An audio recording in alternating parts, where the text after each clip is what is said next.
On this Bedfordshire building site, dreams are being made of a safe and permanent home. This project is led by Grand Union, a not-for-profit housing association. They're building 40 social housing units here for low-income and vulnerable families, paying below market rents.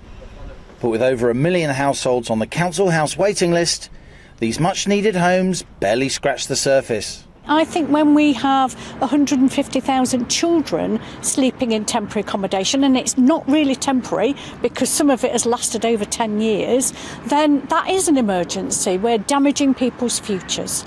This Kerry's photo. For Ian and Cheryl Jarvis, social housing became their only option when their daughter Keris was diagnosed with hydrocephalus. Keris, unable to walk or talk, life in a 7th floor flat became impossible for this close-knit family. We were paying over the odds for private renting.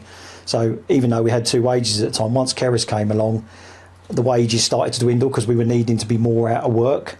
So then to look after the daughter, because she was always in hospital visits. Yeah. So it just became too expensive. Then if we'd have carried on trying to be in the private side, we would have been probably worse off than we were. We'd been flat on our faces.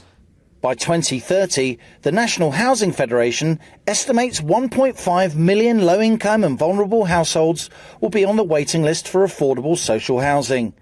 That's a third more than today.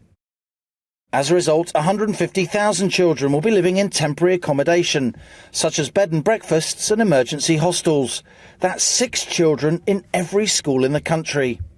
We can't shower any other For Ian and Cheryl, given Keris's special needs, Grand Union has been a lifesaver. I dread to think where we would be, if we'd be together or separated. We would, if enabled to be living with our daughter, because she needs a lot of equipment and she needs a 24-hour care. So yeah, I don't know where we'd be without Grand Union and being in this house. Elsewhere in Bedfordshire is Grand Union's newly built Chamomile Gardens, sheltered accommodation for social tenants aged 55 plus.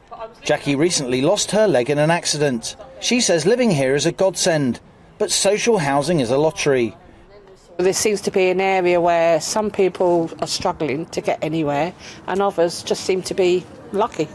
I don't know how other way to explain it. With the media focused on home ownership, Aileen Evans says the need for more social housing is often ignored. But the alternative is the state subsidising vulnerable families to rent on the open market.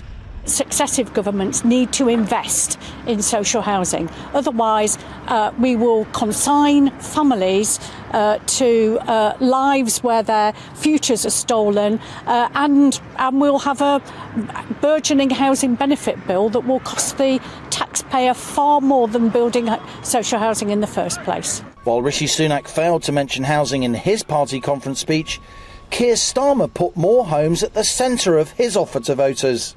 This could be the issue that decides the next general election. Liam Halligan, GB News, in Bedfordshire.